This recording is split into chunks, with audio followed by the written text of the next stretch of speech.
जी हम लोग types of variables को डिस्कस कर रहे थे।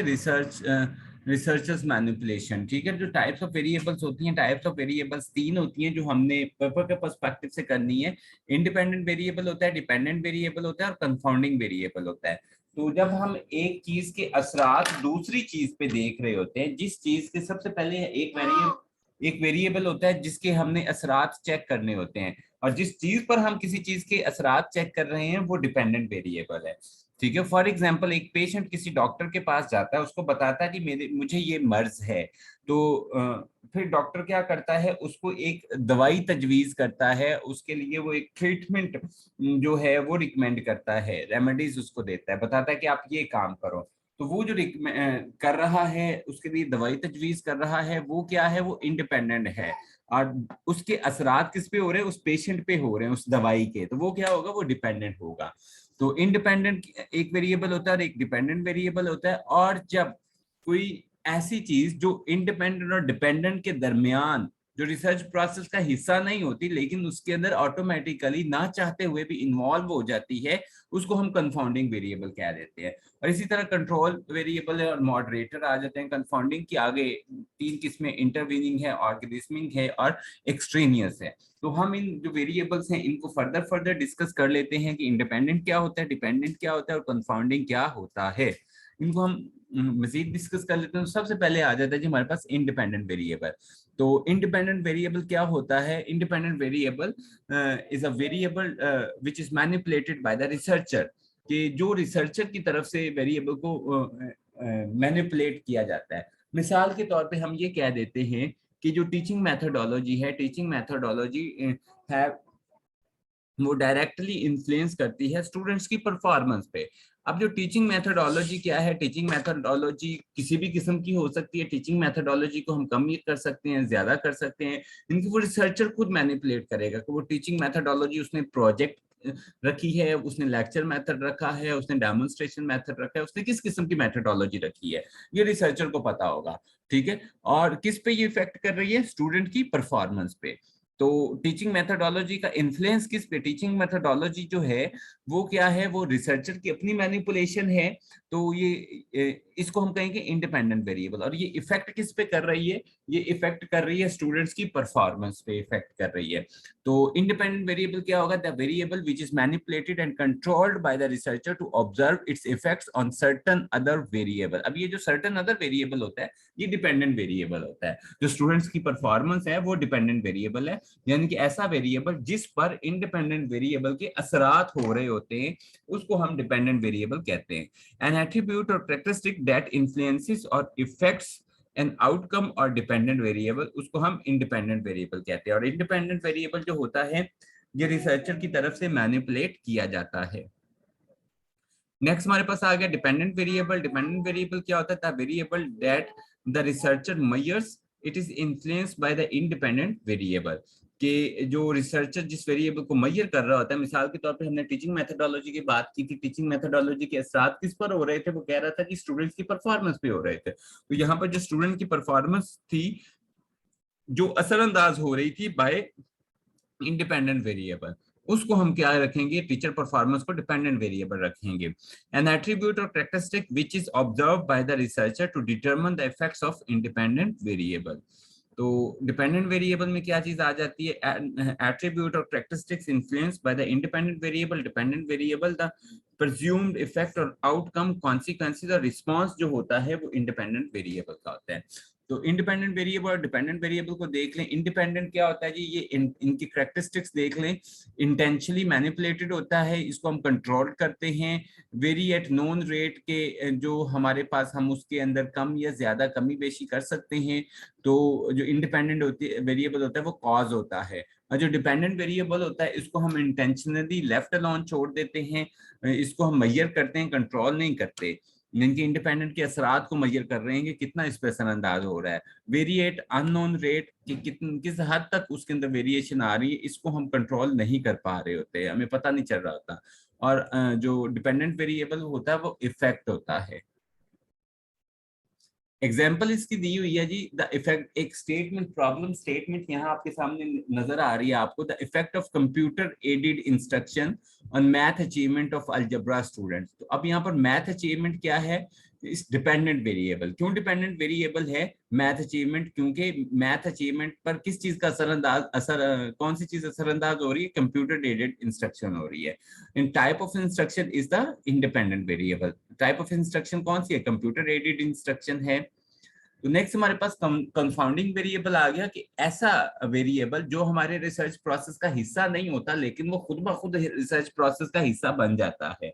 इनके ना तो वो इंडिपेंडेंट वेरिएबल होता है जो रिसर्चर की तरफ से रिसर्चर उसको मैनिपुलेट करता है, ना तो वो डिपेंडेंट वेरिएबल होता है जिसपे हम जो इफेक्ट्स हैं उसको ऑब्जर्व कर रहे होते हैं, बल्कि जो सिचुएशन में से जिस सेटिंग में हम रिसर्च कर रहे हैं उस सेटिंग में से जो रिसर्च का हिस्सा चीजें बच जाती हैं उनको हम कंफाउंडिंग वेरिएबल कहते हैं। तो a variable other than those being explored in a given study that affects the research outcomes, कि ऐसी चीजें जो रिसर्च का हिस्सा तो ना हो लेकिन रिसर्च प्रोसेस को इफेक्ट कर रही हो, रिसर्च के रिजल्ट्स को इफेक्ट कर रही हो। मिसाल के तौर पे हमने ये पीछे वाली जो एग्जांपल ली कि जो कंप्यूटर एडेड इंस्ट्रक्शन है वो मैथ अचीवमेंट पर असरअंदाज होती है, तो मैथ अचीवमेंट यहाँ पे डिपेंडेंट वेरिएबल था और कंप्यूटर एडेड इंस्ट्रक्शन क्या थी, इंडिपेंडेंट वेरिएबल। तो आप बच्चों को पढ़ा रहे हैं कंप्यूटर एडेड इंस्ट्रक्शन के जरिए, ठीक है। तो समटाइम ये होता है कि आपके दो कंप्यूटर खराब हो जाते हैं, तो ये कंप्यूटर का खराब होना तो रिसर्च में शामिल नहीं था, लेकिन जब कंप्यूटर खराब हो जाते हैं या आपकी लाइट चली जाती है या नेटवर्क का कोई इशू आ जाता है तो वो चीज क्या होती है, वो चीज रिसर्च का हिस्सा बन जाती है और उस चीज की वजह से आपके जो रिजल्ट्स होते हैं वो डिस्टर्ब हो जाते हैं।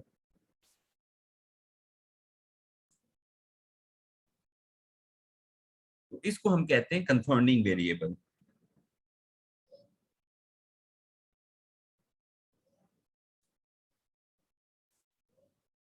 तो कंफाउंडिंग वेरिएबल क्या होते हैं जी, इसकी तीन किस्में। An unwanted variable that can effect the outcomes of the study, इसकी तीन किस्में हैं। इंटरवीनिंग वेरिएबल है, ऑर्गेनिस्मिक है और एक्सट्रेनियस वेरिएबल है। जो इंटरवीनिंग वेरिएबल होते हैं ये विद इन द सेटिंग जो प्रॉब्लम्स बन रही हैं, फॉर एग्जांपल जिस रूम के अंदर स्टडी करवाई जा रही है, जिस रूम के अंदर टीचिंग लर्निंग प्रोसेस चल रहा है या जिस रूम के अंदर कंप्यूटर एडेड इंस्ट्रक्शन प्रोवाइड की जा रही है, उस रूम का टेम्परेचर, ये इंटरवेनिंग वेरिएबल होगा। लाइट चली जाती है, ये इंटरवेनिंग वेरिएबल होगा। और जो ऑर्गेनिज्मिक है ये फिजिकल चीजों के साथ जो सब्जेक्ट्स होते हैं रिसर्च के उनके फिजिकल फैक्टर्स होते हैं। और एक्सट्रेनियस जो होते हैं वो बैरूनी फैक्टर्स जब इन्वॉल्व हो रहे होते हैं। तो इंटरवेनिंग वेरिएबल को देख लीजिए, कंफाउंडिंग में इंटरवेनिंग वेरिएबल है an attribute or characteristics that stands between the dependent and independent variable. Such variables usually come from inner side of research setting environment, for example student age difference, their family background, their level of interest वगैरह, ये क्या होते हैं, ये intervening variable होते हैं। अब हमारे पास ऑर्गेनिज्मिक आ गए। There are the physical traits of the subjects of study which can effect the outcomes of the study that can enhance और reduce the effect of independent variable. तो इसमें जेंडर आ सकती है, पोर आई साइट आ सकती है, फिजिकली हैंडीकैप्ड आ सकते हैं, hearing impaired आ सकते हैं। इसी तरह एक्सट्रेनियस वेरिएबल हैं, such variable usually come from outer side of research. तो इसमें alternate factors which unintentionally influence the dependent variable, मिसालें क्या हैं, फिटीग हो सकती है बच्चों को काम करते करते, टेम्परेचर हो सकता है, डिस्ट्रैक्शंस हो सकती हैं, नॉइज हो सकता है। इस किस्म की जो चीजें हैं जो बैरूनी तौर पे रिसर्च प्रोसेस को इन्वॉल्व कर रही हैं उनको हम एक्सट्रेनियस वेरिएबल, सॉरी बैरूनी तौर पे एक्सटर्नली जो रिसर्च प्रोसेस को इन्फ्लुएंस कर रही हैं उनको हम एक्सट्रेनियस वेरिएबल कहते हैं। तो अब हमारे पास इंडिपेंडेंट भी हो गया, डिपेंडेंट भी हो गया, हमारे पास कंफाउंडिंग वेरिएबल भी हो गया, कंट्रोलिंग वेरिएबल और मॉडरेटर वेरिएबल रह गए हमारे पास। अब कंट्रोलिंग वेरिएबल क्या है, मिसाल के तौर पे हम कह देते हैं जी जो पनिशमेंट है, पनिशमेंट जो होती है वो बच्चों की परफॉर्मेंस को इंक्रीज करती है। अब यहाँ पर जो पनिशमेंट है उसको हमने इंडिपेंडेंट वेरिएबल रखा और जो बच्चों की परफॉर्मेंस है उसको हमने डिपेंडेंट वेरिएबल रखा। अब ये डिसाइड करना कि पनिशमेंट कितनी होनी चाहिए, ये तो नहीं है कि हमने पनिशमेंट दे दे के बच्चे को ही खत्म कर देना है, बच्चे को ही मार देना है।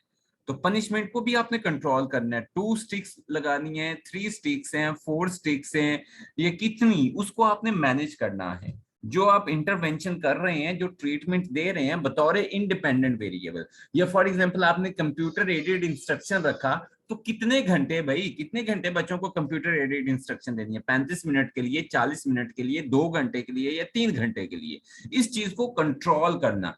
तो इसको क्या कहते हैं, कंट्रोल वेरिएबल कहते हैं। ठीक है, उस चीज को लिमिटाइज कर देना, लिमिटेशंस कर देना। और मॉडरेटर क्या होता है, मॉडरेटर होता है जी जो ऐसे वेरिएबल्स जो इंडिपेंडेंट और डिपेंडेंट वेरिएबल को मॉडरेट कर, इनके रिलेशनशिप को मॉडरेट कर रहे होते हैं, जिनकी वजह से इनका रिलेशनशिप चेंज होने के अंदेशे होते हैं। तो कंट्रोल वेरिएबल देख लें जी, it is a variable that effects the dependent variable when a variable is controlled, effort is made to balance its effect across subjects and groups so that its effects can be ignored, and just study the relationship between the independent and the dependent variables. It is controlled by holding constant, कि आपने जो punishment है उसकी एक constant value रखनी है, आपने जो टीचिंग मेथडोलॉजी है उसकी एक कांस्टेंट वैल्यू रखनी है कि किस हिसाब से हमने जो इंडिपेंडेंट वेरिएबल है उसको मैनिपुलेट करना है, उसको आपने कंट्रोल भी करना है। तो जब आप कंट्रोल करते हैं तो उसको कंट्रोल वेरिएबल कह देते हैं। मॉडरेटर वेरिएबल क्या होता है, the factor which is measured, manipulated और selected by the researcher to discover whether it modifies the relationship of the independent variable to an observed phenomena. It is a special type of independent variable. कि मिसाल के तौर पे जो मैं ये कह देता हूँ, मेरा जो पीएचडी का काम है वो क्वालिटी टीचिंग पे है। तो मेरा जो काम है वो ये है कि जो क्लासरूम लर्निंग एनवायरनमेंट है ये क्वालिटी टीचिंग पर इफेक्ट करता है। जिनके क्वालिटी क्लासरूम लर्निंग एनवायरनमेंट का जो रिलेशनशिप है वो क्वालिटी टीचिंग के साथ है। ये तो डायरेक्ट रिलेशनशिप हो गया। मेरा जो क्लासरूम लर्निंग एनवायरनमेंट है वो इंडिपेंडेंट वेरिएबल है, क्वालिटी टीचिंग मेरा डिपेंडेंट वेरिएबल है। अब मैंने क्या किया, मैंने कहा जी अगर क्लासरूम लर्निंग एनवायरनमेंट और क्वालिटी टीचिंग के दरमियान में एक और वेरिएबल रख लेता हूँ, हो सकता है कि वो इन एडिशन इसको चेंज कर दे हमारे डिपेंडेंट वेरिएबल को। मैंने कहा जी टीचर्स की जो मेटा कॉग्निशन है, टीचर्स की जो मेटा कॉग्निटिव एबिलिटीज हैं, अगर क्लासरूम लर्निंग एनवायरनमेंट के साथ टीचर्स की मेटा कॉग्निटिव एबिलिटीज भी ऐड हो जाए तो वो क्वालिटी टीचिंग को ज्यादा इंप्रूव कर सकती है। तो जब एक इंडिपेंडेंट वेरिएबल के साथ आप उसके साथ एडिशन आप लगा देते हो ताकि अगला काम बेहतर हो जाए, उसको हम क्या कह देते हैं, उसको आप मॉडरेटर कह देते हैं। इसकी मिसाल आप जो अमूमन आपने देखी होगी, बड़ी एक फनी सी एग्जांपल है, आपने गधा गाड़ी देखी होगी। गधा गाड़ी के आगे उन्होंने जो गधे जोते होते हैं, एक गधे के साथ उन्होंने दूसरा गधा भी साथ लगाया होता है, बांधा होता है, एक बड़ा होता है एक छोटा होता है। तो जो मॉडरेटर होता है वो छोटा होता है, तो जो एक हेल्पर होता है ये एक्सिलरी होता है। ये ट्रेन पे जो उन्होंने एक एक्सिलरी इंजन लगाया होता है।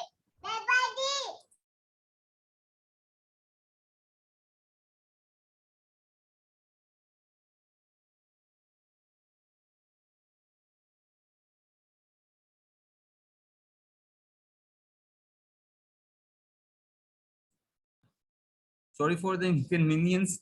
तो हम बात कर रहे थे मॉडरेटर वेरिएबल की। मॉडरेटर वेरिएबल भी ये रिसर्चर की तरफ से ही मैनिपुलेट किया जाता है। तो जी यहाँ तक अगर अब आपके कोई क्वेश्चन है मॉडरेटर वेरिएबल तक तो आप अपने क्वेश्चन कर लें, फिर हम हाइपोथेसिस को डिस्कस करेंगे।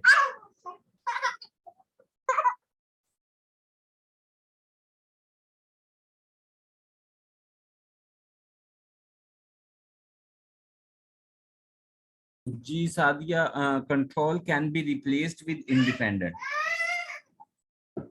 जो कंट्रोल्ड वेरिएबल है बेसिकली हम इंडिपेंडेंट जो वेरिएबल है उसको कंट्रोल कर रहे होते हैं, ताकि हम बहुत ज्यादा जो हमारे पास मैनिपुलेशन हम किसी भी वेरिएबल की कर रहे हैं इंडिपेंडेंट वेरिएबल की। हमने पनिशमेंट वाली एग्जांपल ली थी। फॉर एग्जांपल हमारा जो इंडिपेंडेंट वेरिएबल है वो पनिशमेंट है, कि हम उसको जो हमारा इंडिपेंडेंट वेरिएबल है उसको कंट्रोल करके दें, आगे डिपेंडेंट वेरिएबल पे उसके असरात देखें। ये ना हम लोग करें कि जो उसके पनिशमेंट के जो असरात हैं वो बहुत ज्यादा स्वेयर हो जाए।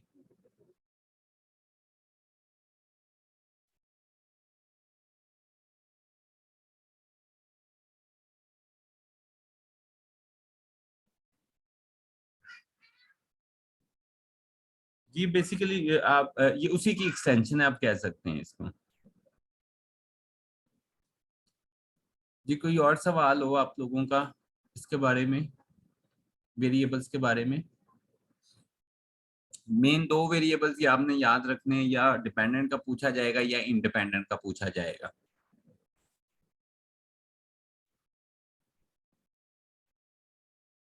नेक्स्ट ये हमारे पास आ जाता है हाइपोथेसिस आ जाता है। हाइपोथेसिस क्या होते हैं? Hypothesis basically is an intelligent guessing of researcher होती है, या हम टेंटेटिव सोल्यूशन कह देते हैं, एक आरजी हल कह देते हैं।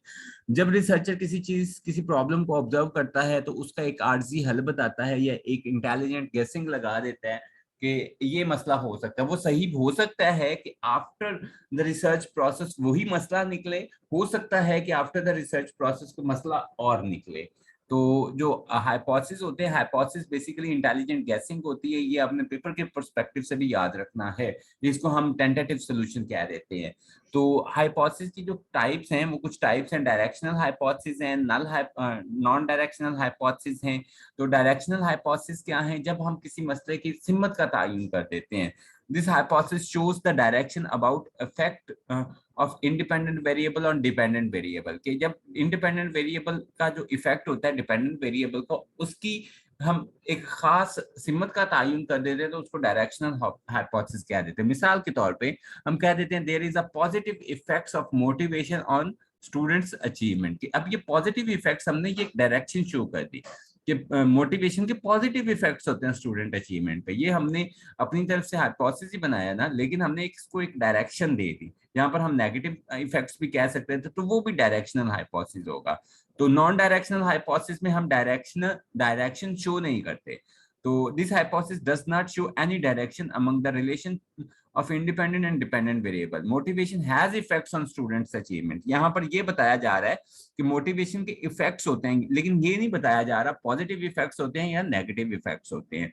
नेगेटिव हाइपोथेसिस आ जाता है। नेगेटिव हाइपोथेसिस में हम क्या करते हैं, किसी भी दो वेरिएबल्स के दरमियान, या इंडिपेंडेंट वेरिएबल या डिपेंडेंट वेरिएबल है, उनके दरमियान जो रिलेशनशिप होता है उसको हम निगेट कर रहे होते हैं।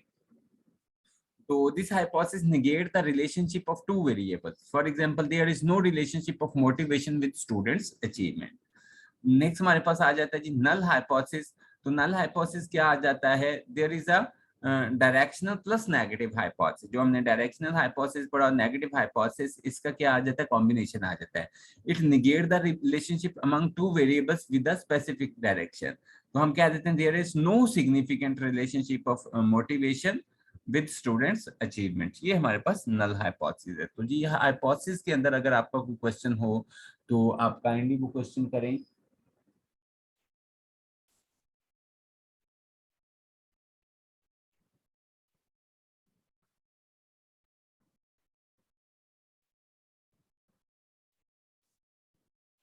यहाँ तक अगर आपका कोई क्वेश्चन है तो वो क्वेश्चन प्लीज कर लें आप।